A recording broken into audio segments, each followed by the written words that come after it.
Philippians 4:9. If you got your phone, open it to 4:9. How many of you guys, do you guys carry Bibles? Yeah. Man, I love it. Irene, are you a note taker? Very much so. God, I love it. Pastor's dream right there. Philippians 4:9.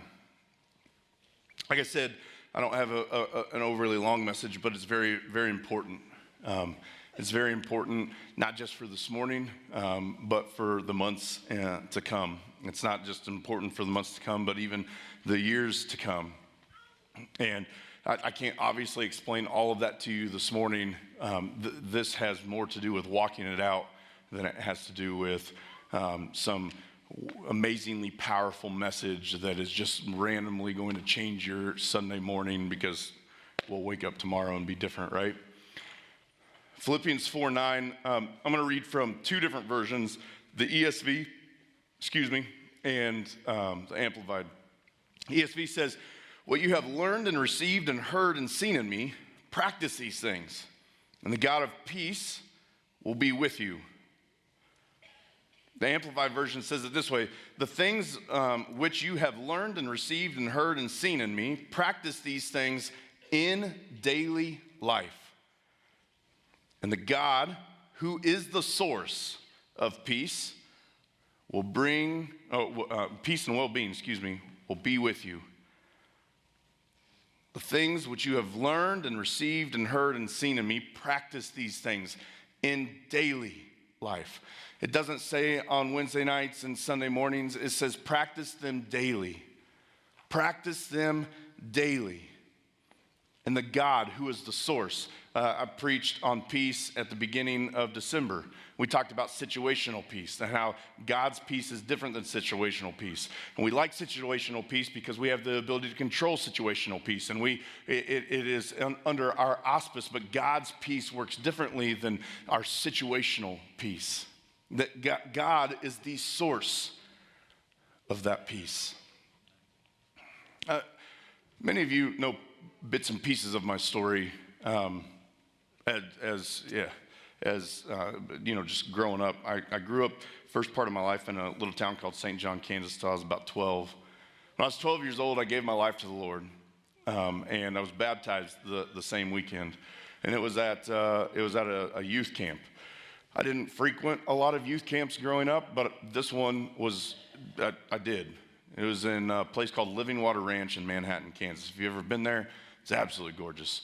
I'll never forget. I can see certain things about that weekend clear as day.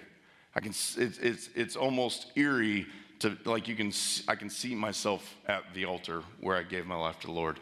It's almost as if I can see when I came out of the water, like the sky and the people that were around it. I don't know, the more I've prayed about it, honestly, it's kind of cool, I guess, maybe, I don't know. The more details I remember about that. I like it. And then we left. And I went and did 12-year-old things, right? Like I went back to being a 12-year-old. I wasn't a bad 12-year-old. I just did 12-year-old things. We lived in St. John, Kansas. I could ride a four-wheeler from one end of the town to the other and waving at the police. Like it was a great time. You can't do that anymore.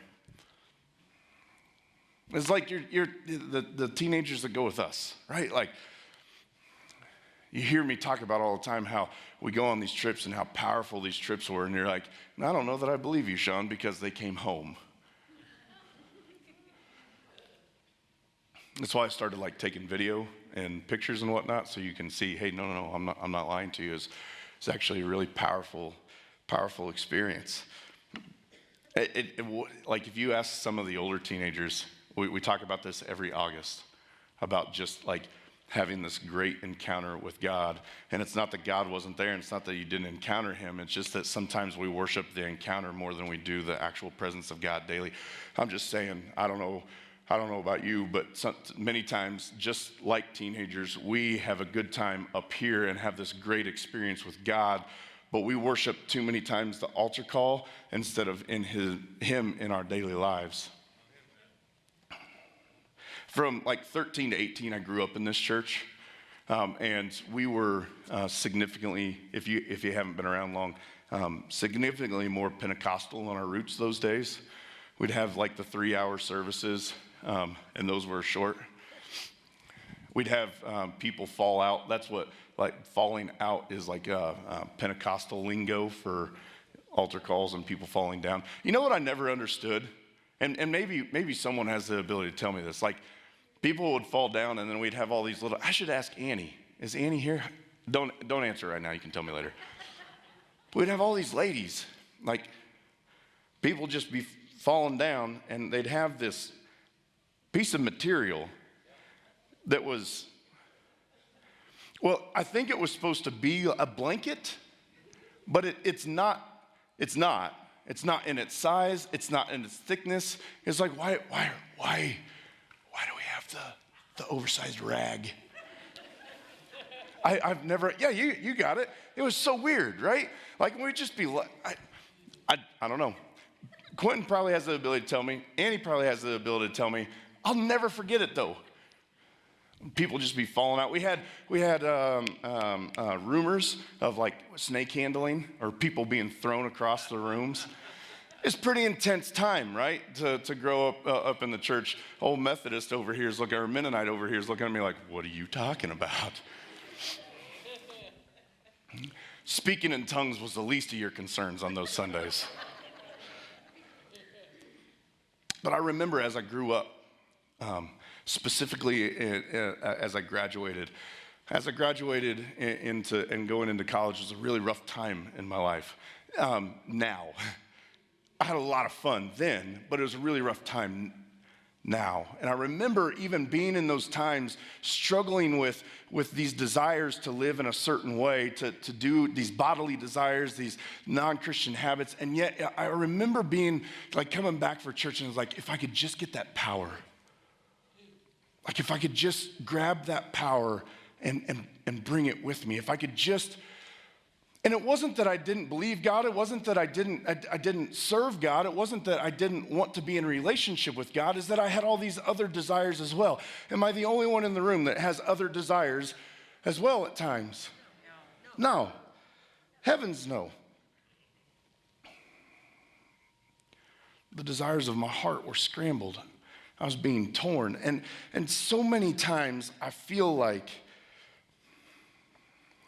we believe, and I don't know if it's pastors who've sold us a bill of goods or our society that has crept into our faith, that we think that becoming a Christian, all that stuff will sort itself out.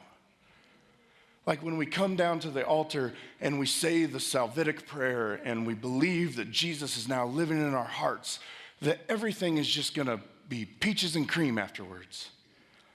But it doesn't.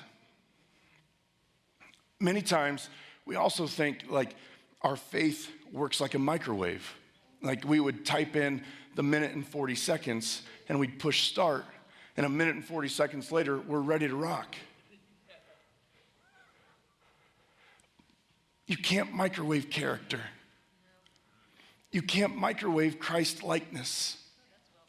Thank you.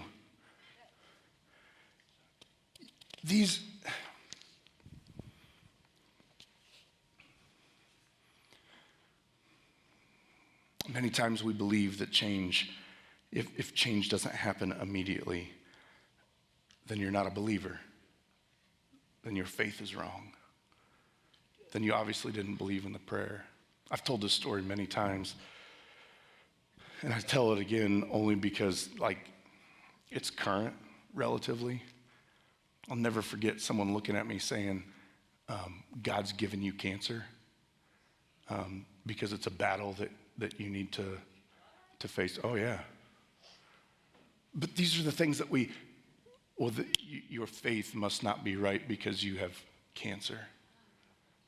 Your faith, your prayer, you must not be living the way God because you wouldn't have cancer. FYI, if anybody ever tells you that, you have my permission to say, I don't think that you believe in the same Jesus I do.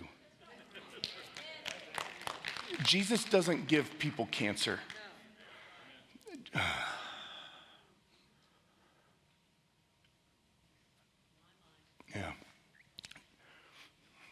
Too many times we look for the immediate. Too many times we look for God in the right now. And if it doesn't happen, then God hasn't answered our prayer. If it doesn't happen, then there has to be a justifiable reason why God doesn't love us or why I have screwed something up. The reality of it is the Bible talks specifically about our hearts. And we know time and time again that it is not, God is not interested, Jesus is not interested in our external things. He'll get that figured out. What God is interested in is your heart. What God is interested in, he works on the internal, not the external. The external will happen in time. But if Jesus isn't worried about it, then neither do you.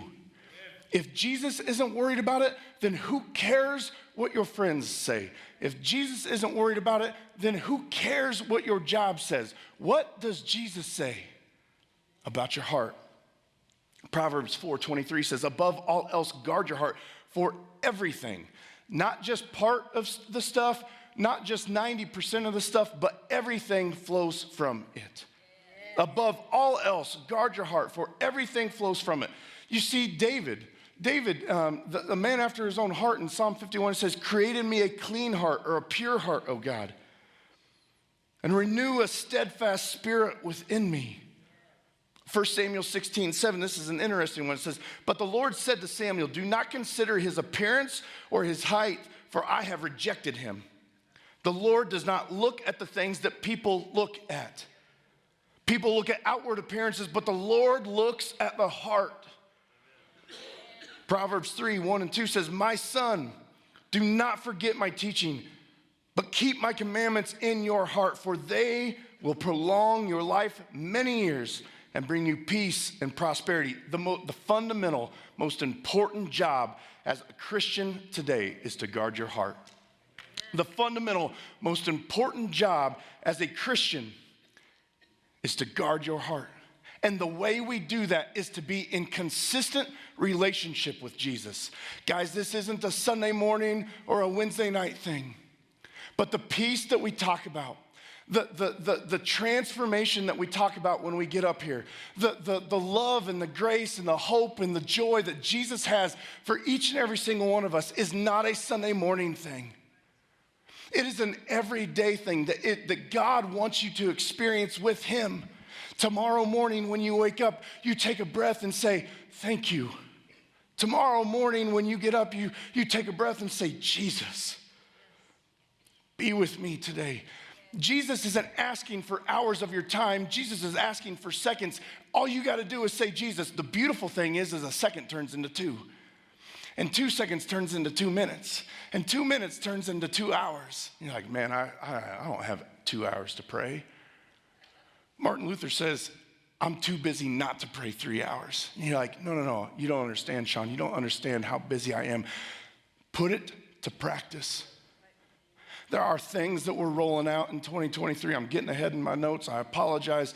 Not that you care, because you don't know.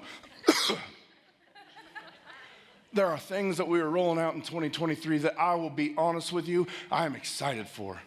I'll be I couldn't be any more transparent. I haven't been this excited about walking into a new year than I have in 5 years. I am excited about what it is that we're going to offer and how it is that we're going to approach something, but it's going to take commitment from you. I'm not talking about a willpower that you muster up to be this good Christian. No, that's legalism. I'm talking about stepping in and resting in his presence. Come to me, all who are weary and heavy laden, and I will give you rest. Matthew 11:28. We love it, right? In the Message translation, it says, I will show you unforced rhythms of grace. You know how you meet those unforced rhythms of grace? By spending time with him. 2023 is going to be a different year. It's going to be a different year around here. And I can't say it enough. I am excited, but it is going to put us to a test. And I'm looking at you this morning saying, we will figure out all of the options for you to get plugged in. I want you to take the test with me. I want you to go down this journey with me. I want you to, this is not, it is so funny. For about 18 months, 12, 18 months, Pastor and I, and Quentin, Annie, and Heather, we've just kind of mulled over some things that we felt like God was speaking to us. And it wasn't honest to God until November, where Quentin was like, hey, I really felt like God put this scripture on my heart to move forward. And I laughed. And he was like, oh, you don't like it? I said, Heather read the same scripture this morning. I said, we've got to do this. And you don't even know what this is. I'm talking about being formed. What does it mean to be spiritually formed?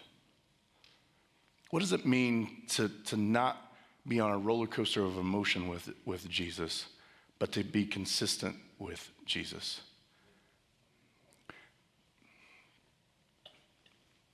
We find ourselves as a church in general, not necessarily this, but the overarching church, of just this roller coaster of emotion with our faith. But we don't talk about, we talk about the high points.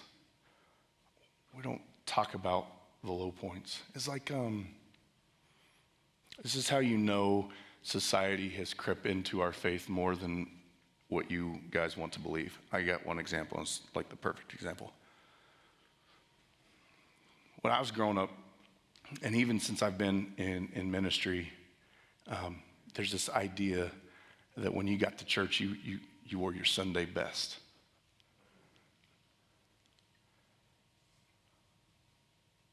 It happened to me at Christmas. I wore a suit Christmas Eve.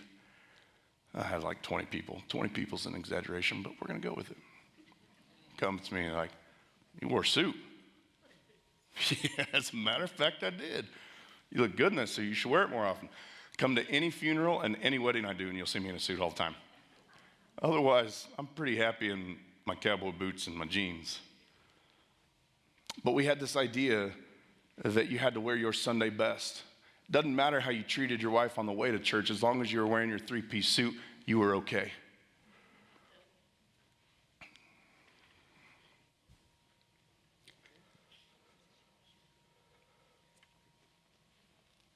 Things form us. Your job forms you. Your friends form you. Sports form you. Your phones. Everybody got a smartphone. Computer at your fingertips. Social media.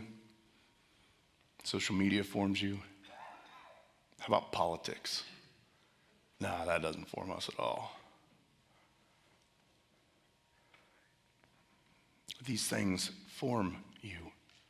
They form you into the person that you are. We tell our kids all the time, right? Hey, don't watch this because it's not good for you. At Hampton's literally sleeping right now.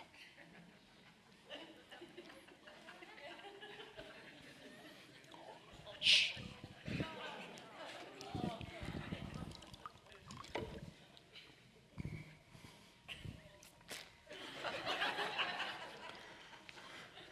Wake up.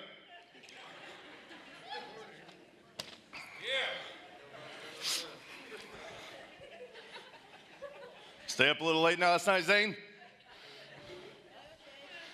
No, you're going to sit right there. I tell my boys all the time, they're like, hey, can we watch YouTube? I'm like, no. It's like, why? Like, I have no idea what you're going to watch on YouTube. You have no idea what you're going to watch on YouTube. You're like, but Dad, I just want to watch sports. Dad, I just want to watch baseball. I want to watch pitching. I want to watch basketball. I want to watch all these things. It's fantastic. I understand that. The answer is no, because I don't know what their language is going to be like. And you may be like, oh, that's a little over-parenting. It's not. And even if it is, to be honest with you, I'm really okay with it, because it is my job to guard their hearts right now, because he doesn't know how to guard his heart. He doesn't know how to stay awake in church. He can't guard his heart. I'm preaching real good, and he's passed out.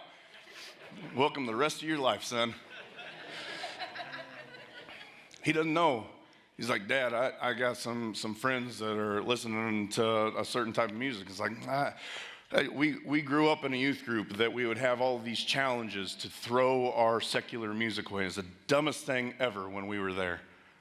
And yet, as a parent today, it's like, I'm not sure.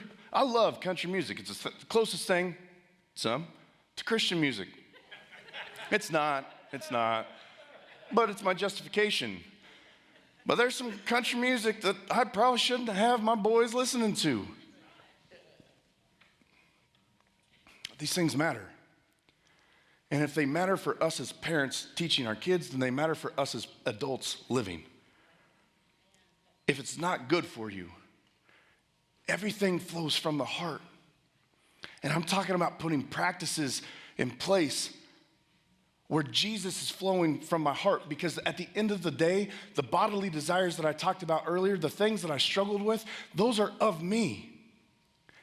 And they serve me. But we believe in a Jesus of sacrifice. We believe in a Jesus of servanthood. As you spend time in prayer, as you spend time fasting, as you spend time learning about generosity and hospitality and community, as you spend time learning about Sabbath this year, you will realize that it is not a self-serving God that we serve. It is one that consistently lays his life down for his brother and his sister.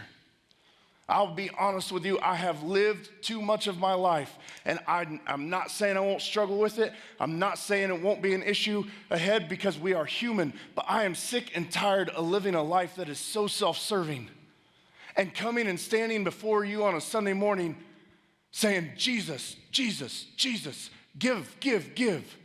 No, it's time to walk it out, church. It's time to walk it out. It is time to put these practices into play. It is time to grow deeper in our relationship with Jesus than ever before. And I am not talking about January, beginning of the year, New Year's resolution. You can't keep it. You know why you can't keep that? Because it is based off of your will, and your will always fail you. But who won't? Jesus. This is not something you can muster up. This is something you have to walk out. This is not a sprint. It is a marathon. I can give you all the metaphors that you want. But the reality of it is I'm asking this church, the staff of this church, Pastor Quentin and I are asking that you would give a commitment like no other before. Not just to this church, but to your relationship with Jesus. What does it mean to pray? And I'm not talking about Jesus, I really could use $1 million. Now, what is Jesus saying for my neighbor?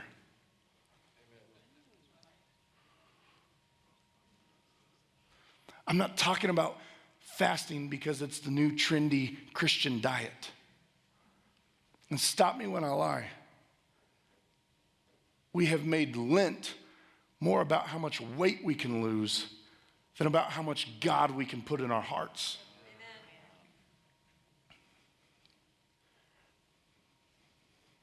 We always kick around the idea of a 21-day fast at the beginning of the year. It's like, no. I am so tired of being in conversations where I've done this and I've done this and I've done this and I've lost this much weight. Like, what is Jesus saying? I don't know, but I lost this much weight. Or Sabbath. Sabbath is one that's near and dear to my heart. Do you guys know what Sabbath is? The Bible talks about it. If you don't know, look it up. It's kind of a big deal. But Sabbath isn't a day of not doing anything. Sabbath is a day where it is oriented around Jesus. You spend time with Jesus in the morning. You spend time with Jesus in the afternoon. You spend time with Jesus in the evening. And it is family, community-based. It is something that is a desire of my heart because I believe in this community. You may not believe in yourself. You may not know someone sitting over here, but this community, I believe in this community. I believe that we have the ability to go deeper in a different way. That it is not just part of what we do. Jesus is not a one-time decision. It's a lifelong, linear, daily act of turning to Christ, and yielding to his love and his will.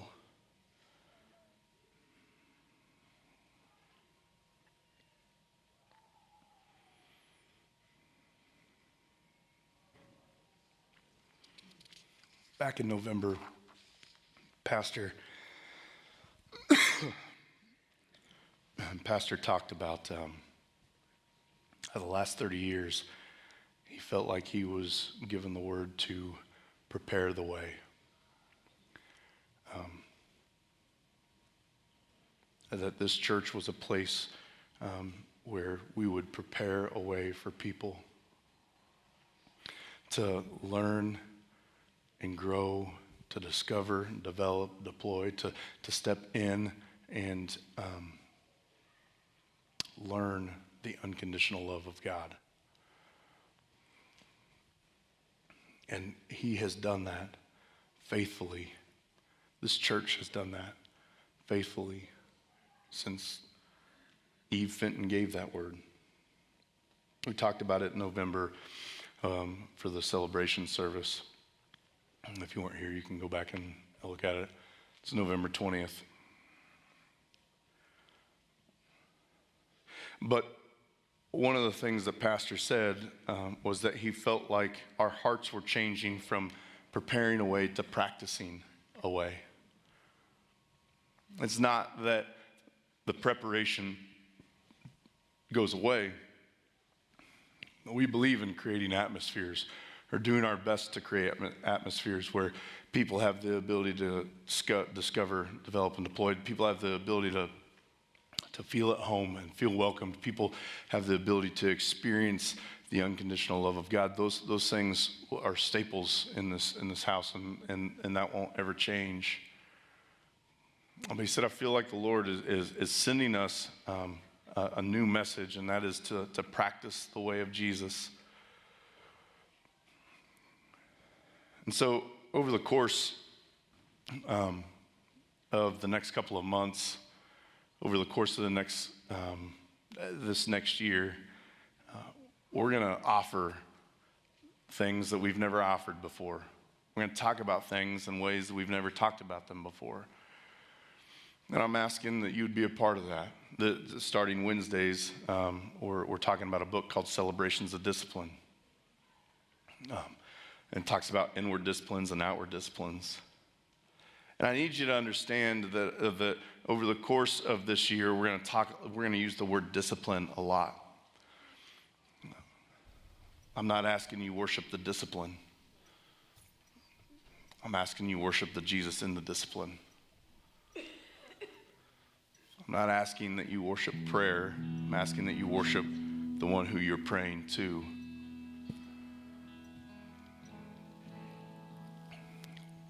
There are new small groups that will be started in talking about this. There's different leadership places that you have the ability to be involved in over the course of the next couple of months that I would encourage you to step into. Pastor said, and this isn't a year change.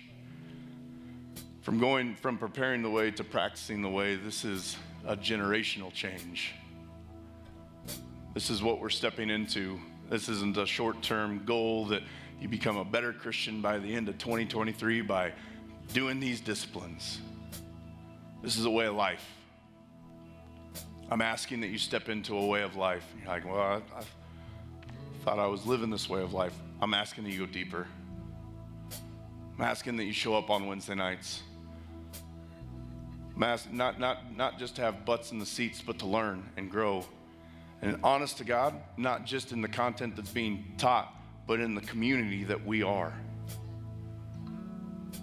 And when Sunday school class is popping off about fasting, you step into it and learn about it. Because it's not just about cutting food out. That when we have a gathering, leadership gathering, and we're talking about prayer, that you just don't assume that you know everything about prayer, but we come with a heart to learn, to hear from, to, with, for, and from.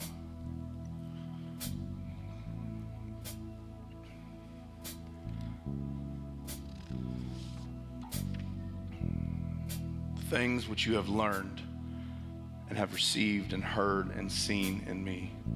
Practice these things in your daily life.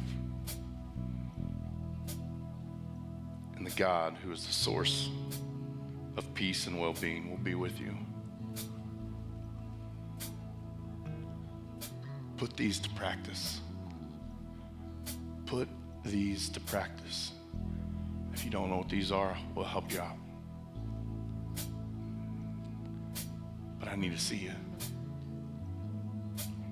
We need to take a relationship deeper than we ever have. We need to learn from one another.